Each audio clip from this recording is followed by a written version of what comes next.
Rocky ने कहा, ठीक है, मुझे तुम्हारी शर्त मंजूर है, पर मैं ये भी बताना चाहता हूँ कि हम दोनों को जो भी जानकारी मिलेगी उसे हम एक दूसरे के साथ साझा करेंगे। दीपिका की मम्मी शीतल आंटी को ढूंढना चाहता हूँ और मैं उस आदमी के बारे में भी पता करना चाहता हूँ जिसने 7 साल पहले दीपिका को मारने के लिए सड़क के बीचों बीच छोड़ दिया था। रणबीर ने हाँ में अपना सिर हिलाते हुए कहा, मुझे तुम्हारी बातों से कोई आपत्ति नहीं है, क्योंकि मैं भी यही चाहता हूँ। दीपिका के उस दुख को हमेशा हमेशा के लिए दूर करना चाहता हूँ, ताकि वो अपनी जिंदगी में खुशी खुशी आगे बढ़ सके। और अगर हम दोनों मिलकर उसकी मम्मी को ढूंढते हैं तो बेहतर कोई बात नहीं होगी। अमरिंदर वहीं पर खड़े खड़े चुपचाप इनकी बातों को सुन रहा था। समझ में नहीं आ रहा था कि आखिर दोनों आपस में क्या बात कर रहे हैं, इसलिए वो अक्षय की तरफ ऐसे देखने लगा जैसे पूछने की कोशिश कर रहा हो कि ये दोनों किस बारे में बात कर रहे हैं। अक्षय ने उसे इशारों इशारों में कहा, मैं तुम्हें इसके बारे में बाद में बताऊंगा, इसलिए अभी कुछ मत कहो।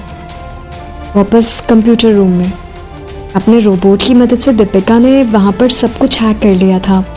अब उसे बस वहां के सारे कंप्यूटर्स को सैटेलाइट से जोड़ना बाकी रह गया था। उसके बाद वो वहां पर लगे सीसीटीवी कैमरों के माध्यम से सब कुछ देख पाएगी कि अंदर कौन कौन है और उन्हें किस तरह से हमला करना है। सब कुछ अच्छी तरह से चेक करने के बाद दीपिका अपने काम पर लग गई। उसे एक बात का ध्यान भी रखना था कि जब वो कंप्यूटर को सैटेलाइट से कनेक्ट करेगी तो उसके पास ज्यादा टाइम नहीं होगा। अगर उसे छोटी सी भी गलती हुई तो उन लोगों को पता चल जाएगा कि कोई उनके सिस्टम को हैक करने की कोशिश कर रहा है। इसलिए दीपिका को हर कदम फूंक फूंक कर रखना पड़ेगा। उसने फैसला किया कि वो ये काम 10 मिनट के अंदर में ही करेगी।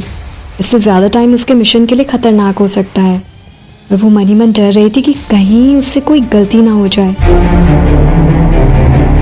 उसके मन में ऑरेंज का ख्याल आने लगा। उसने अपने आप से कहा, मुझे लगता है कि अब ऑरेंज की मदद लेने का समय आ गया है। धीरे धीरे वो ऑरेंज को सब कुछ समझाने लगी कि उसे क्या करना है। दोनों ने एक साथ काम करना शुरू कर दिया। ऑरेंज बीच बीच में दीपिका को टाइम बता रहा था कि अब उसके पास कितना टाइम बचा है। वहीं बगल में खड़ी जूली और सुमित को समझ नहीं आ रहा था कि आखिर ये ऑरेंज है कौन। वो लोग उस नाम से तो किसी को भी नहीं जानते थे, ना ही कभी दीपिका ने इस नाम के किसी आदमी के बारे में उन लोगों को बताया था। आखिर कौन है वो आदमी जो बॉस को इस तरह से हेल्प कर रहा है। उन दोनों के मन में इस तरह के कई सारे सवाल चल रहे थे। आखिरकार सुमित ने पूछ ही लिया, बॉस ये ऑरेंज कौन है। सुमित का सवाल सुनकर जूली से भी नहीं रहा गया। उसने भी साथ में अपना सवाल जोड़ दिया, और ये ऑरेंज आपके साथ कितने टाइम से काम कर रहा है। दीपिका ने कहा, ऑरेंज हर काम में मेरी मदद करता है। रोबोटिक टेक्नोलॉजी का वो पहला कर्मचारी है और मेरी जिंदगी का पहला प्यार भी। जब मेरे पास होता है तो मुझे बहुत ही अच्छी नींद आती है। दीपिका की बात सुनकर जूली और सुमित चौंक गए। उन्हें समझ नहीं आ रहा था कि आखिर वो किसके बारे में बात कर रही है। इतनी सारी खूबी वाला एक आदमी और एक आदमी के अंदर इतनी सारी खूबियां भला हो कैसे सकती हैं। आश्चर्य की बात है कि रणबीर भी उस कमरे में चुपचाप खड़ा था और दीपिका की बात सुन रहा था। मैं जैसे ही सुना कि वो मेरा पहला प्यार है और जब मेरे पास होता है तो मुझे बहुत अच्छी नींद आती है, तो उसका पारा 7वें आसमान पर पहुंच गया। वो जाकर ठीक दीपिका के पीछे खड़ा हो गया और उसकी कुर्सी को अपनी तरफ घुमाते हुए कहा, तुमने अभी अभी क्या कहा। हाँ, जरा एक बार मुझे फिर से बताएंगे आप। मेरे कान खराब हो गए या मैंने सही सुना है।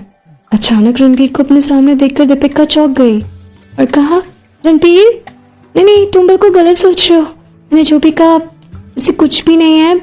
जो तुम्हारे मन में चल रहा है ऐसा कुछ नहीं है रणबीर। रणबीर ने उसे बीच में रोकते हुए कहा, फिर ये ऑरेंज कौन है। तुम अपने एम्प्लॉयज के साथ क्यों सोने लगी भला। हाँ, तुम मेरे पीठ पीछे कुछ और भी कर रही हो। दीपिका ने उसे समझाते हुए कहा, अब बिना मतलब के ना तुम अपने दिमाग में कोई कहानी मत बनाओ। किसी के साथ सोने का मतलब सिर्फ सोना भी तो हो सकता है ना। वो नहीं है कि मैं उसके साथ कुछ कर रही थी। दीपिका को मन ही मन हंसी भी आ रही थी, पर उसने ऐसे नाजुक मौके पर हंसना ठीक नहीं समझा, क्योंकि वो रणबीर के रवैये को अच्छी तरह से जानती है।